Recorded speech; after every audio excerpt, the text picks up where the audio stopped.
Hello and welcome to Golden Opportunities. This is our third episode here at the new studio.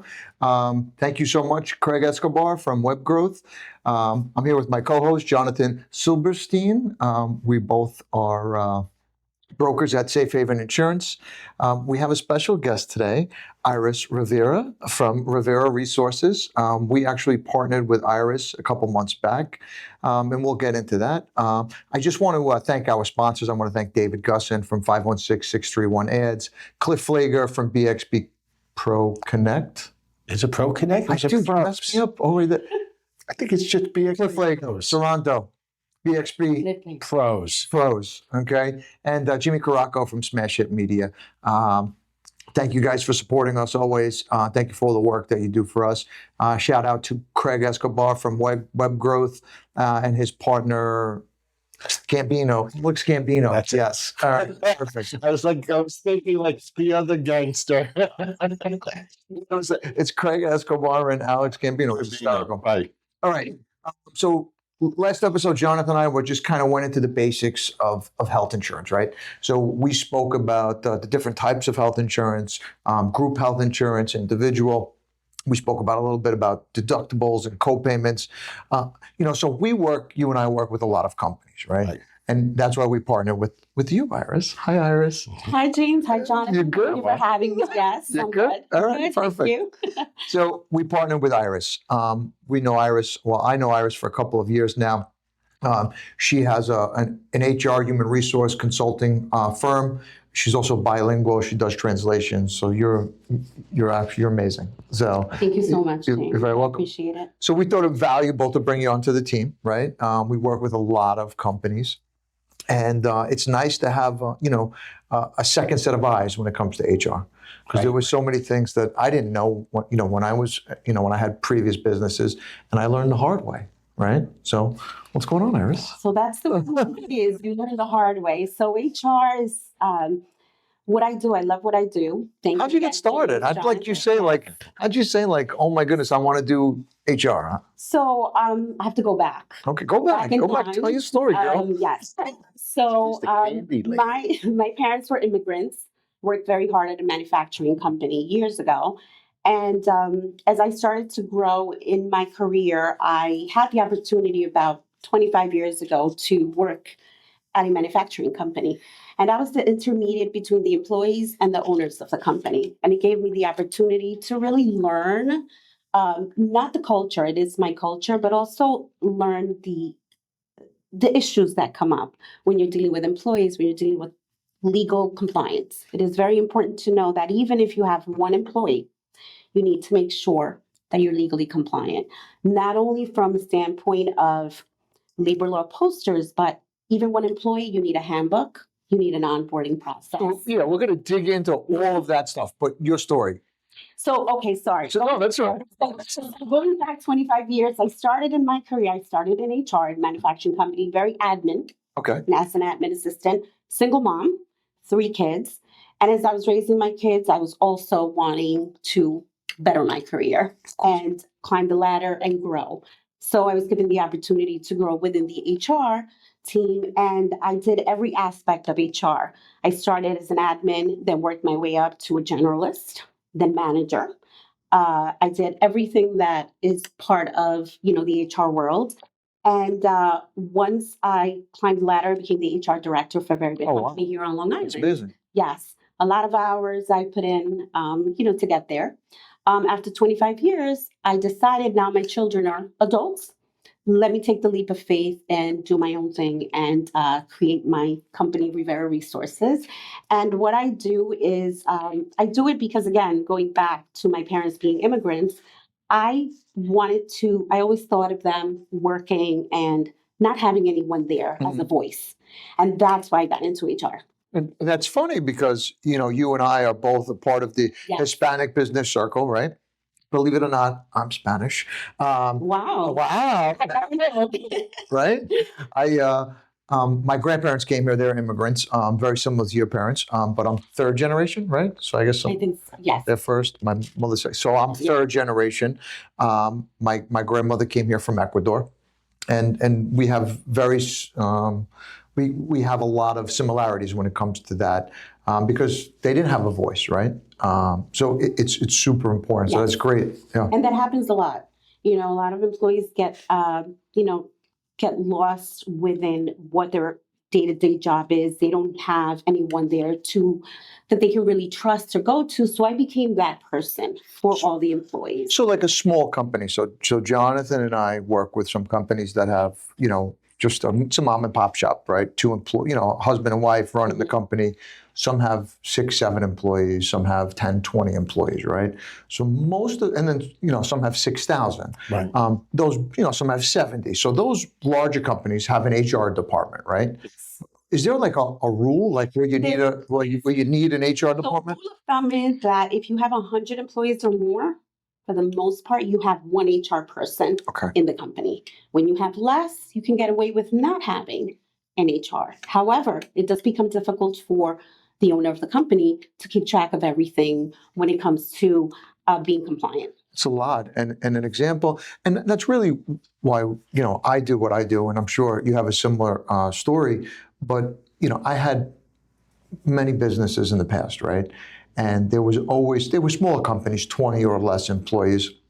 And there was always that one snag, that one lesson that I learned the hard way, right? Yeah. So we're here to educate you guys. And that's why we brought Iris on the team, is because we want Iris to sit down with the companies that we work with and be able to advise them, especially the smaller ones who don't have an HR department, but even the larger ones, right, that have an HR department, because it's nice to have a second set of eyes to go in there and kind of say, hey, you know what, because you're up to date, like you're really up to date on all the HR issues and compliance and laws and regulations, Yes. right?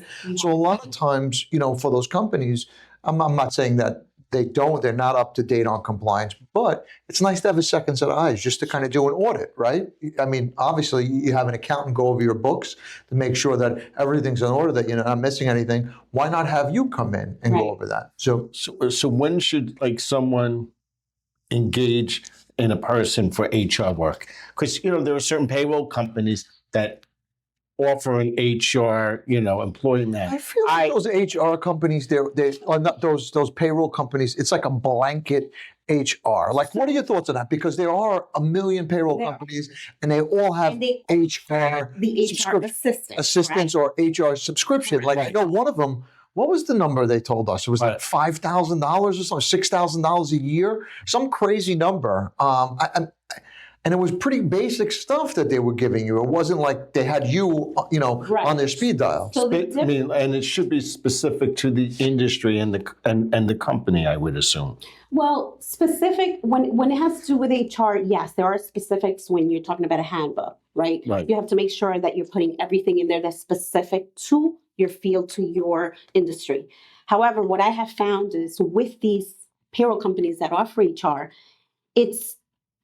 there's no connection with an employee. It's more in general. It's you need a question answered quickly. In general, you'll get an answer. However, when you have a small company that really needs to be handheld, that doesn't work. Yeah. You need someone there. You need personal. You need that connection. You need to know how to deal with employee issues, because a lot of the things that I do is employee relations. I just had a situation with one of my clients where there was an email that was sent, and it was an email that was not appropriate. And I had to talk to Did that come from me? No. Well, the next one will. And it's that human connection that you need, that those payroll companies will not offer you. So there's a value to having someone come in. And to your point, I work with a lot of smaller companies. I mean, like, for instance, like, I really thought that I was like, I crossed every T, dotted every I as a business owner, right? Most companies do. And I had a gentleman who worked for me. I already paid him vacation time for the year. He needed to go on another vacation. And I'll never forget this. And he said to me, when he came back, he said, my vacation time? I said, you already got that. I already paid that to you. I said, okay. 2 months go by, and he said to me, hey, James, I just want to let you know, my wife and I were going over our books, is what he said to me, and you missed a week of pay. And I said, no, I never missed a week of pay. I said, here's all your timesheets that you sign in and sign out every day, right? Here's all, when I paid you, here's all the slips that you signed stating that you got paid, what week was missed, you know? And he actually went to the labor department and said that I didn't pay him for a week. And I did, I had all my documentation. So I was really confident about this. Now, I couldn't fire the guy. I couldn't fire him, right? I was told I couldn't fire him based on his complaint, right? So, Absolutely not. I mean, I didn't like him to begin with, and now I feel obliged to keep him because I didn't want to, I overlooked so many things prior, and now there's this one issue. Like, I felt almost like, how could I fire him on those other things when this one issue popped up? You know, really, that was just, I can't, right? So now I'm married to this guy, right? So I submitted all of my paperwork to the labor department.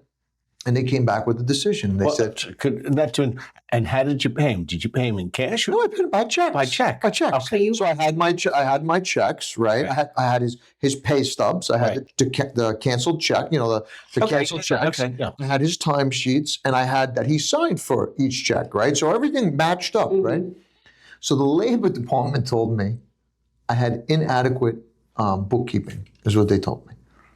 Has nothing to do with. So I had to pay him for the week. And I had a $1,500 penalty with the labor department, and I couldn't fire this guy. So it was, and I said to them, "Excuse me, I'm sorry, I didn't know you offered a class on payroll bookkeeping or whatever." I said, and she was like, "Well, that's not our job to teach you." I said, "Well, whose job is it?" You know. So here I was. I thought that everything was right. And it wasn't. So, you know, it's funny you say that. I had a client had a similar situation. Actually did terminate an employee because, you know, now, I mean, in your situation, you were, like you said, married to the employee. His situation, he fired the employee. Employee felt that it was what's it called? When at cause? No. New York State is a readers. You need a reason. I don't know. You're the expert. What's it called in New York State where you don't? You just like, I don't like you anymore. You're so you could fire someone with no just cause, right? With no just cause. So are you able to fire someone with no just cause? Yes. Good. So hold on. Yeah. So let me just. So when it ended up, got legal representation. Wrongful termination, you mean? No, he's like, I don't want you here anymore. So, you know, just that's what New York State. So he ended up hiring an attorney. And even though he did everything wrong and the employer was correct, like had a right, there was a problem with the 401k plan. And he got a penalty. And he got a big penalty and had to pay out. And he had nothing to do with something. Sorry, so for your insights on so you see, on both scenarios. So what a lot of employers, companies do not understand is that, first of all, Department of Labor is pro-employee. Yes. So whenever there's a complaint, they're not going to only look at that complaint. They're going to look at everything. Sure. That's why that 401k came up. Right. They're going to look at everything, whether that's a reason for termination or not. Now, if the employee feels, and going back to an employee is an employee at will.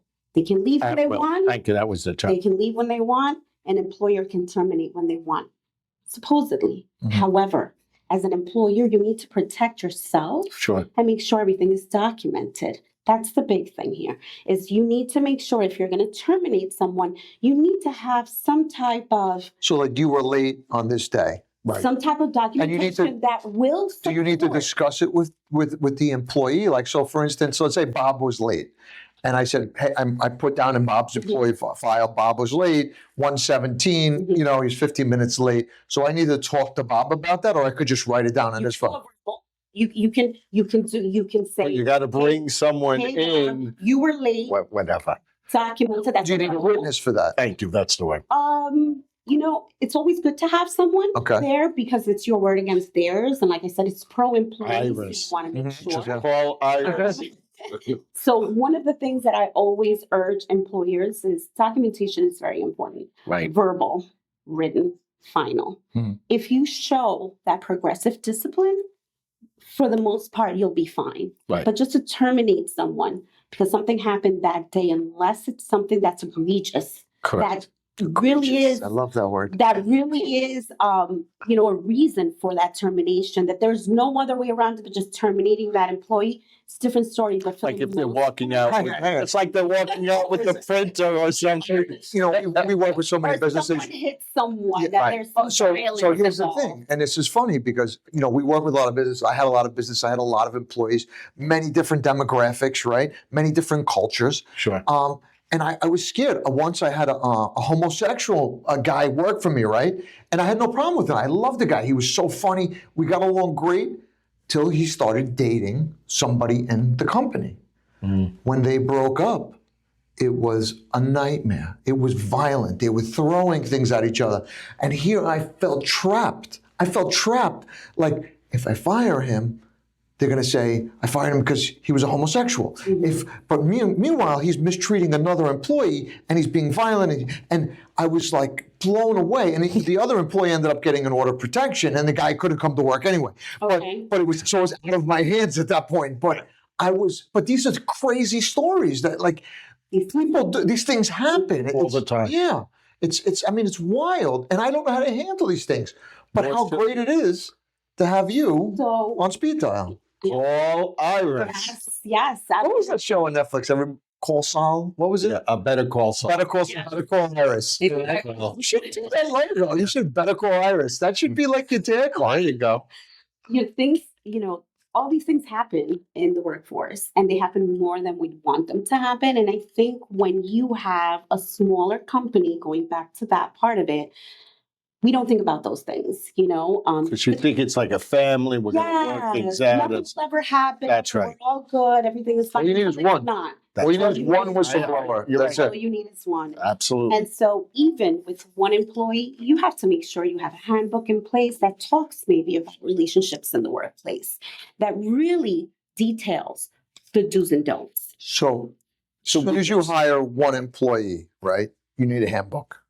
One employee, you need a handbook, you need a guideline that this employee can go by. Because otherwise they could say, I This didn't is your know protection. I couldn't date so-and-so. This is your protection. You're the company's protection. So I remember whenever I worked for a big company, I got to take the handbook home. I couldn't keep it. I got to take the handbook home. I had to read it, and then I had to come back and Right. sign an affidavit That's right. stating that I read and understand the handbook. When I worked for a very large bank, it was the same thing. I had a situation. You talk about a violation. I had nothing to do with this. Are you sure? I swear, I was invited to an event at a hotel, and not every. I don't like those events at hotels. I don't know. This was, and there was certain entertainment, Okay. and some people weren't invited. Now, I was just invited. I brought another friend of mine. Had nothing to do with the industry. Literally, on Monday, I get a call from HR. They're asking me all these questions, and I'm like, I was invited to come. I brought another friend of mine who has nothing to do with the company whatsoever. I really don't like the way these questions are going. I'm going to have, if you want to continue further, you're going to need to speak to my attorney because I don't believe that this is in the purview of your organization. Needless to say, I did end up Was it a company event? No, it was not a company event, and it wasn't sponsored by a company, except it was a mutual fund company who paid for a certain part of the entertainment, and someone else paid I'm for starting to really question your character here, John. I really. Yeah, but this is making good this. Hold on. I know you're not making good decisions. 20-something years ago at the Garden City Hotel. So it was a Blue Club Blue. I don't know. Was it Remember Club Blue? It was. You ever go? You never went there? Oh, It was. Yeah. It was fun. My I friend. think it was like Club G, like for the Something Garden City. Then it turned to blue, I think. Yeah.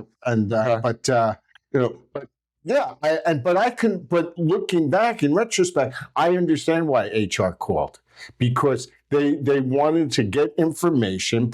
There were a couple of people that were that purposefully were excluded, but it was not a sanctioned company event. And I was, impressed that I was actually, asked to. I did not participate, All right. except for the good booze. So basic stuff, right? Right. More than one employee, you need a handbook. Of one employee or more, you need a handbook. Simple things that at least one employer, at least one employee, a handbook, an onboarding process, Mhm. the mandatory trainings that have to happen on a yearly. So you could come. This is expensive for a small company. Well, one of the things that I No, I don't- always suggest is let's do an audit. Let's figure out what you have in place and what you need to get compliant. I can safely assume that you take any company that has 5 or less employees, I would say 95% of them do not have any type of employee handbook. Clueless. Okay, Clueless. so Yeah. I go in, do an audit, I see Right. what they have, Well, they I have figure out what they need, and if they don't need, this doesn't necessarily mean you need an ongoing HR support. It's like let me Apple get computer. you let me get you compliant. Right. That's it. Let me come in, let me do an audit. Yeah, there is a cost to it, but it's not a significant cost. So is there a cost to the audit, or is there a cost to implement the things that you've come across? It's a combination of both. Okay. So audit, hey, this is what I have. Mhm. Okay, this is what I see you need. Do you want to move forward? I'll help you put everything together. So it's a combination of both. But you could really go in and kind of educate the business owner, right? You could say, hey, listen, this is what you need. You need a handbook, right? You need acknowledgement that each employee has seen the handbook. So you mentioned like 3 or 4 different components: handbook, onboarding, All right? the forms, all the necessary forms for Okay. new hires, Right. when you hire a new employee. So in other words, those Xerox copies that you can barely legible that say right Well, in. I mean, listen, if you think about it, it's to protect yourself, it's to protect your employee. Like I went to work for a friend, I helped a friend of mine in his business, and he's got all these employees. And I said, one of the older employees like passed out like at work. And I said, where's the emergency contact information? Do you have emergency contact? Who do you call? That should be on the labor law poster. Yes. That should be posted in a place What do you where mean? employees. So the labor law poster he had, it's displayed. So there should be an emergency contact. It has to be filled No, out. There are No, the employee's emergency contact. Like, Oh, so yeah. So like, who do you call when Bob? I'm just going to go to Bob because it's simple. Use name. When Bob falls and hits his head because he passed out because he didn't eat all day. He's got hypoglycemic and he fell and hit his head. Who do we call? Like, do we call Bob's wife? Do we know Bob's wife's number? Like, so you need that employee intake sheet. You need, right? Is that you do. It should be part of your onboarding hires. When you bring someone new on, there is you want to give them a form that for family in case of an emergency, Mhm. family contact. You want to have all that information because that is what's going to help you if anything happens. Again, who do you connect with? Who do you contact? Mhm. Who can we call if something happened to an employee? So a lot of these things are important because it's just, it keeps you protected for the most part. I'm not saying it's going to protect you 100%, Sure. but at least you have the basics and you move forward from there. so? What are the basics? Let's map out. Good idea. So we're going to go HR 101, right? Basics. You have a company. You don't have an HR department. You've been winging it like every other business. 9 out of 10 business owners are just winging it. They're hiring employees. Let's take a deli. Let's just take 9 out of 10 companies. I guarantee you're winging it, right? So what are the essentials? You have employees, whether it's one or more, you have employees. What are the basics? HR 101. What do you need to do? The essentials. You need a handbook. Okay. Okay, first and foremost, you need all your new hire forms, every form in New York State, everything that you need in order to hire that employee. So there's specific forms, and every state is different, but for the most part, they're very similar. Few things change. You need to have the mandatory trainings. Conduct those per year. What kind of mandatory trainings? So right now, I do the sexual harassment training. Okay, so you could come in and do I the can training. come in. So I've done this with big companies, 1,000 employees. I come in, it's a manufacturing company, predominantly Hispanic. I go in and do the training in Spanish. And that is something that is mandatory by law every year. You have to make sure that every employee going through this training has to be interactive. You have to ask questions. You have to make sure they understand the content, right? That's protection for the company. And then you need to have your labor law posters. So those are the 4 things that you really need. Very, very basic stuff to start. Make sure you. Sexual harassment is huge, right? Yes, it is. So sexual harassment is huge.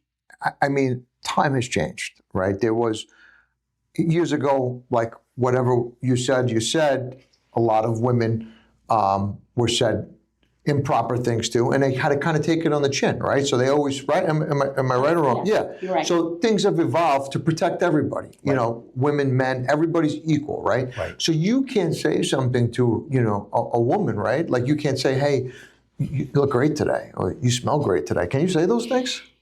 You know, No, I'm asking. I think you can, but I don't say anything. That's right. Yeah. That's terrible. Yeah.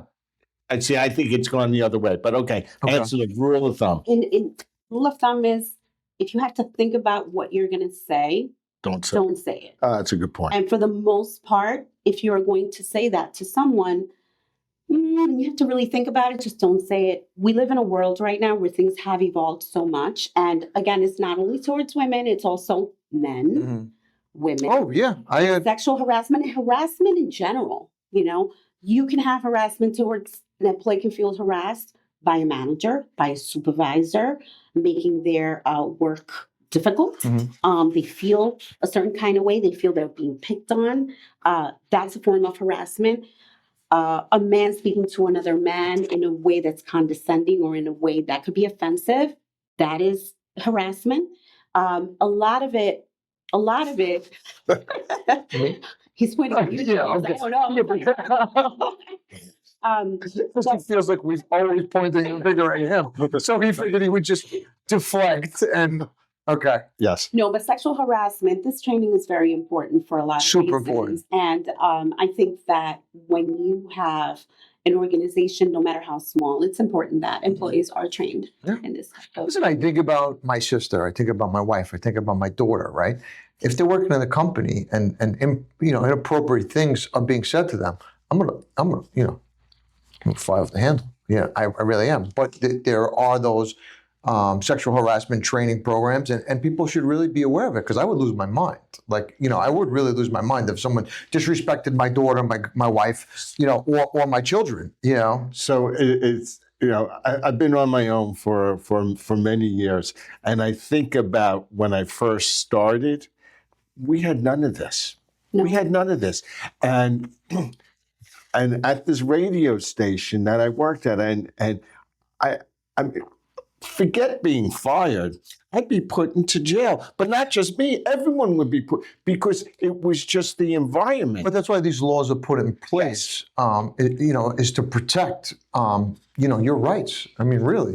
Back then, you could say whatever, you know, you wanted. And we did. And it was acceptable. It no longer is. And I think we have to be very conscientious of that and know what to say, what not to say. You can also be talking to someone. That person may be okay with what you're saying, but the third person, Jonathan, right? Who's listening? Who's listening? You can. So- what we're saying can offend. So let's say them. you're having a conversation, we're friendly, we have a history, right? So you and I are playing, I said something inappropriate, It's okay. you chuckle, blah, blah, blah, blah, blah. But if Jonathan took offense to what you and I were talking about, then there would be an issue? Yes. that would See, be- to me, at you some have to be point, very careful. I know what you're saying around who you're Wow. saying it. it really, things have changed. It's almost too sterile. I mean, it's not the way, I don't know, but I understand it, and that is exactly why we have you here, because you're educating me, but you're educating. No, you know, you're educating our listeners, you're educating our clients, right? So you're going into our clients, you're doing an HR audit, you're sitting down with them. You could even meet with them quarterly and just be like, hey, how's it going? How's the firing process Correct. going? How's the hiring process? How is your, you know, are you logging every time those employees, you know, are written up? Are you sitting down with your employees? Are you having, you know, meetings with them and saying, hey, listen, this needs to be improved. This is a fireable offense. I'm going to give you another pass, et cetera, et cetera. So, but you could do that quarterly, right? Yes, Okay. absolutely. You could do it monthly. You could do it quarterly, Do it quarterly. whatever you feel. I think it depends on the size of the company and the, you know, and the need. So my biggest, I guess, hesitation, as an employer, right? As a past employer, was firing an employee. I always hated it. They always always the most. And I think sometimes I kept people on longer than I should have. Well, Because I didn't know how to. I didn't want to have that uncomfortable. Now I'll have that uncomfortable conversation with anybody. But back then I was younger, Right. so I was really reluctant to have those uncomfortable Sure. conversations. But how great is this? You could just call Iris. Yes, you can. And I'll tell you what we need to do. Yes, I mean, how amazing is that? Imagine having, Iris at your disposal. What was that movie with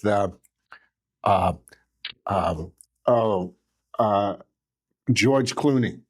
Which one? The one that he worked for a company that was basically hired to fire. When a company was having a layoff, he came in, made the announcement, told them, Was it a good movie? it was a great movie. Is it worth watching? Yeah, absolutely. Okay. He doesn't know. I'll come. Then next, Okay. Iris, next episode. Okay. I'll Will bring do. it to you. But So this is great because the two of you guys could do the show if I'm away. there you go. If you're away, Iris could fill in for you. This is Okay. great. I'm liking this. You're doing great. You really. Thank you. You're very welcome. For me, from this conversation, it's interesting is the components. Yes, you always start with an audit. It's like a doctor asking questions. It's like us ask. We do a fact finding session. Yeah. Then it's like, okay, you got to get these things In in place. I would never have thought of that, but you're absolutely right. Onboarding. My kid just started yesterday with a new company, and that's what he did for 6 hours. Was doing all of these trainings, everything that's done, electronically. So Congratulations. I didn't. yeah, I hope. Yeah. So. Well, we'll see. We'll see how long this one lasts. Oh, stop it. Come on. Sharon, we're sorry. No, I think this one will definitely work out. But yeah, all these companies, it's truly amazing. So that's great that we have you and that you're here for our clients and our listeners. Thank you for having me. Yes. So we do health insurance for our clients, right? So when we sit down with a company, or let's say a company reaches out to us and they want to offer health insurance to their employees, are there any restrictions or anything that they can or cannot do as far as offering those employees health insurance? Do they have to offer it Okay. to everybody? Could they just pick their favorites and offer it to their No. favorites? Okay. To offer it to everyone the same way. You can pick and choose who you offer the health insurance to. One of the things that I had a question for you, James, or you, Jonathan, is when you have a small company, I'm thinking of one of my clients. He has 12 employees. Okay. He wants to do it right by his employees. Very great team. He doesn't offer benefits. He wants to get into offering benefits to their employees. So what's your process? If I would have to bring you and say, okay, I have this client, they really want to offer the benefits. What kind of, what's your process and what do you offer? We could do a couple different scenarios. With a small company like that, right? Let's say the management, right? So that's the owner and the managers, right? You can have a separate executive For the carve out executives. for the executives, right? Yes. So you can have an executive carve out. So let's just say, you have, the best of the best for the owner and his management team, right? And then you want something a little less, but you want to offer your employees some type of coverage. Yes. So most companies we work with can offer their employees, they could offer them, an A, B, or C plan, right? Whatever they can afford. But what's nice about that size group is whatever that owner contributes, he's okay, right? There's no regulations, right? He can contribute $10. He doesn't have to contribute anything. Correct. He could say, this is the plan that we have for you guys. This is what it's going to cost you. So let's just say it's $600 for an individual. Then we would take $150 a week out of your paycheck. Or the owner could say, hey, listen, I'm willing to to subsidize that for you and split it 50-50. Or I could do 70-30, or whatever he wants So to you do. can work around those. Without any question. So, because typically you have an individual, the employee and spouse, Mhm. okay? You have Okay. employee with children, okay, children. The different Then tiers. in tiers, right? Yeah. So there's 4 tiers. Mhm. So what I've found is in order for any plan to be successful, the employee's got to contribute, or the employee's going to have a chip on their shoulder. The employer is going to, I said, well, I think, the employer needs to really contribute, Yeah. or the employee is going to have a chip on it, because when you look at these huge deductibles, they don't have to be huge. okay, so they don't have to be huge, but then the premium goes up. Exactly. So that's the So the lower the deductible, right, the higher the premium's going to be, Yeah. the higher the deductible. So it all depends. But that's why most employers say, hey, listen, you could pick a zero deductible plan, you could pick a $2,000 deductible plan, or you could pick a $5,000 deductible plan. No matter what, I'm going to contribute 50%. Or no matter what, I'm going to contribute $500 a month. You're responsible for the rest. So then that's up to the employee to decide how much out of pocket he wants to cover. Then there are HRAs, health reimbursement accounts. That's controlled by the employer. So there are certain benefits that are available. What's that one called? A health reimbursement account. So that's so the employer will say, I'm going to allocate $1,000. Let's just say for each employee into. I'm going to pay the first $1,000 towards their Deductible. deductible. So they submit the bills to this third-party administrator that puts this plan in place, and then they'll reimburse the employee. If the employee doesn't use it, Yep. then Every year, every it year. builds up and builds up and builds up. That's Yeah. a benefit to the employee. Yes, absolutely. employee and the employee, Because it's also pre-tax dollars. and it's Okay. pre-tax. And is that in addition to their coverage? Yes, Yes. it would be in addition to their coverage. Or they could just have the HRA. Or they can have just the So the- health savings account. Yeah. Could have one without the other? Yes. And then you can have a health savings account, Ooh, but you I can't love- have 2 of those. I love a health savings. Yeah, health I savings like the account health is great. savings account because I really do. I'm a big fan, a huge fan. We can discuss this. It's like a mini IRA. It is a mini IRA. It's a mini- For that part, I absolutely agree with you. Tax-free contribution, tax-free growth, tax-free withdrawal. Right. It's a no-brainer. It's a no-brainer. Yeah. And why don't you share with everyone what Well, you just found? that's a whole show in itself. That's true. Okay. But so a health savings account is right. So you can contribute. I think it's $4,150 this year Correct. for an individual, or $8,300. No, I think it's actually $4,200. I think it went up. Right. $4,200 for an individual, $8,400 for a family, a couple or a family, right? So those are pre-tax dollars. So it comes out of your paycheck a year before your tax, before you pay your payroll taxes on that, right? So now most people with that HSA, the health savings account, they get a Visa card, right? So you're supposed to use that for counter items, co-payments, deductibles, Dental. Yeah. dental. You could use it for anything medical. And that's what people do. They spend it as soon as they do it, even though, so they're getting a tax-free, they're contributing tax-free, but they're spending it. What people don't know is they could leave that money in that account every year. See, I didn't know that part. And so an health savings account, okay? So not an FSA, an Not- HSA. And you have a So now that money could build up. Now, flexible spending. once that money's in that account, you can allocate it to a fund, an ETF, mutual, like whatever. Whatever. So now you're getting growth on that money, which is tax-free. Now, what? So now, Years from now, 10 years from now, 50 years from now, 20 years from now, whatever, you could save every receipt that you had, right? Scan it into your computer. Every receipt that you had while you had that HSA, and then when you're 65, you could pay yourself back. But now the beauty of it is that money has grown exponentially in that account So you made money on your money, and now you're taking it out tax-free. Right. Or you could leave it in there for your Medicare expenses, for whatever. But you could pay yourself back. You could go Long-term on. care. Yeah, long-term care. You could use it for whatever you want. That's amazing. Yeah, but people don't know that. People are like, James, I have an HSA. and he also mentioned, FSA, which is a flexible spending account. That has to be spent every year. That's correct. Does not That's require.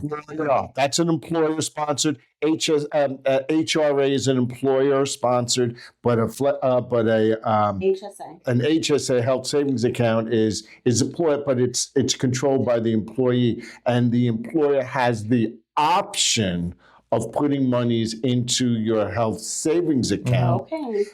However, Do they do that most of the time, employers? your Some small do. ones, It all depends. yeah. It all depends. So typically, if you gave me a finance company that does some like trading or a hedge fund, because they know in order to attract and to retain Some of these employees. smaller companies, right? Some of the small companies that I've implemented in HSA, because we could do that as well. We could set you up with the HSA. Is when we sit down with you. The problem is employee retention, right? Attracting new. So this is a problem that all employers have, right? All companies have this issue: attracting employees, attracting quality employees, retaining quality employees. So that's why it's great to offer health insurance. It's great to offer those HSAs because you know what? It's going to hang on. Those employees are going to hang on a lot longer. No question. Because every employee leaves in a company that doesn't have benefits for benefits, right? Now you could implement an IRA. You could implement 401k plan. Not an IRA, a 401k. Right. There's so many dental vision, voluntary benefits. I mean, there's so. But guess what? As the employer is doing it, right? He's attracting employees. He's retaining those employees. Which is just and guess what? His payroll taxes are going down as well. Plus, the employees are happy. Listen, we're all people. We want our basic needs, provided for. Health insurance is one of them. Okay, and I have found that the companies that contribute more to the cost of the premium for the health insurance have the least amount of turnover, and actually, are happy. And you have happy, employees. You have happy clients, and then you have more profitable. Iris, I'm going to touch your arm right now. I'm going to touch your arm. No matter what you offer your employees, any of these things that Jonathan and I just talked about, it has to be in the handbook, correct? It has to be as far as what the medical, you mean, or the benefits have to be in the handbook. Yes. Okay. For the when you want an employee, when you hire them, to have everything in one manual. Mm-hmm.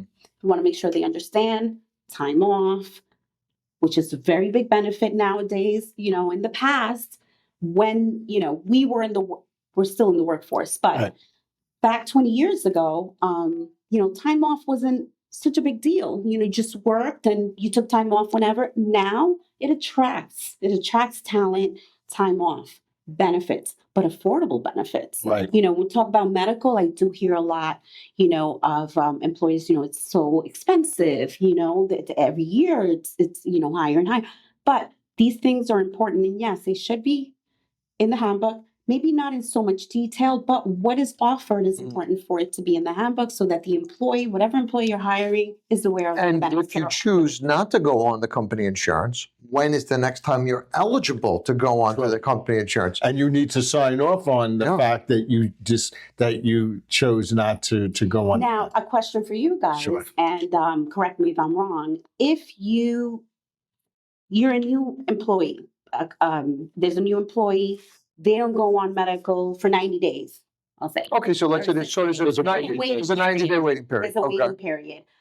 If they choose not to go on after those 90 days, they would have to wait the full year. They would have to wait till the election, To the enrollment. to the enrollment period. Right. Which is Typically January 1st. Yeah, it's generally the anniversary that the policy went into effect. Okay. So that's when it So it could renews. be April to April, it could be calendar year. So if XYZ company signed up for health insurance for their employees in May, let's just say, so then May would be the enrollment period. Okay. So they don't enroll when they're due. 90 days go by, they're not enrolled. They miss their opportunity. They would have to wait until the following year. However, it all depends. If they missed the opportunity, if they denied that they wanted coverage, or if they declined coverage because they were insured through a spouse, right? And they had health insurance already, but if they lost that health insurance from the Right. spouse, That's That- now it's a special reason to qualify to the event. Yeah. So for instance, like let's say you have a baby, right? They're not going to say, oh no, we can insure that baby until May. To make sure Yeah, that so it's a life event. Yeah. Yeah. So there are life events. So they're not, like string, it's not, they're not like, there are not like Nazis, they're not.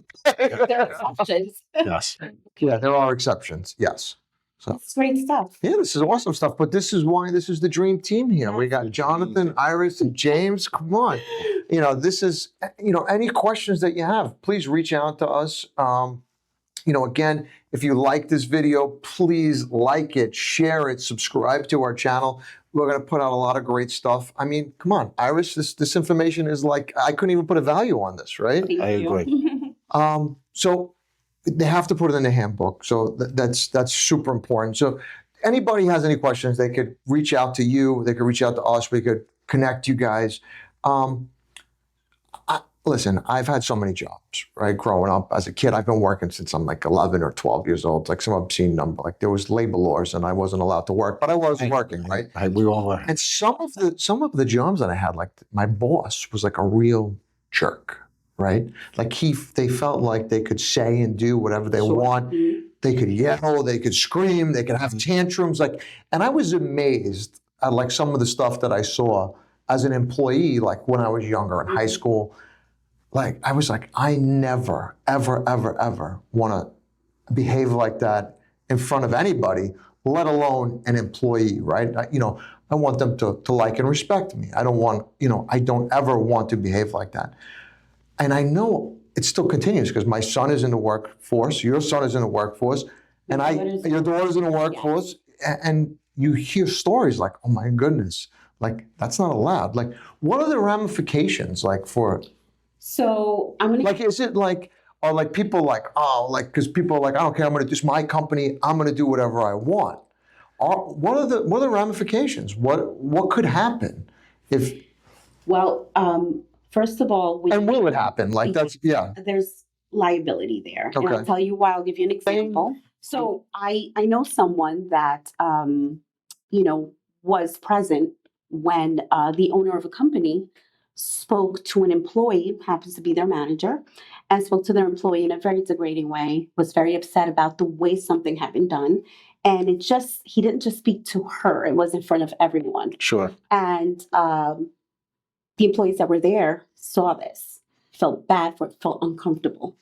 And so this owner, the owner of this company is opening himself up to liability. An employee can feel a certain kind of way and report the way that they've been spoken to, how they're feeling. And I think that that's a very important, something important to look at and to really be conscious of, because you don't want employees to feel that kind So, of but way. what are the consequences? And I don't think we talked about that. What are the Well, consequences? It gets reported, the employee goes to the Department of Labor, a whole case is opened.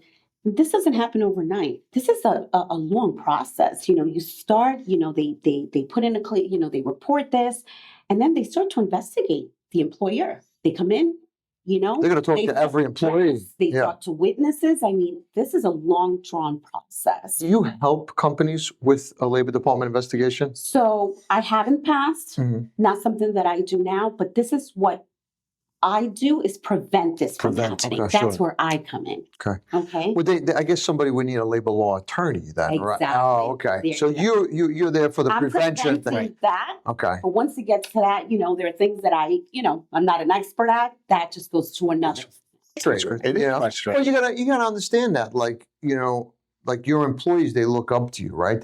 You Yes. can't treat them like that. And it's only a matter of time.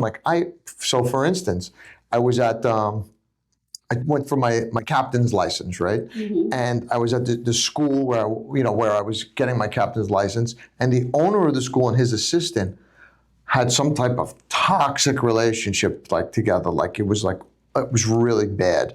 And I was just like, but she was the only employee there, and it was like it made the students in the class feel uncomfortable. Like it was really bad. Right. See, that's not right, No, it's not right. you know.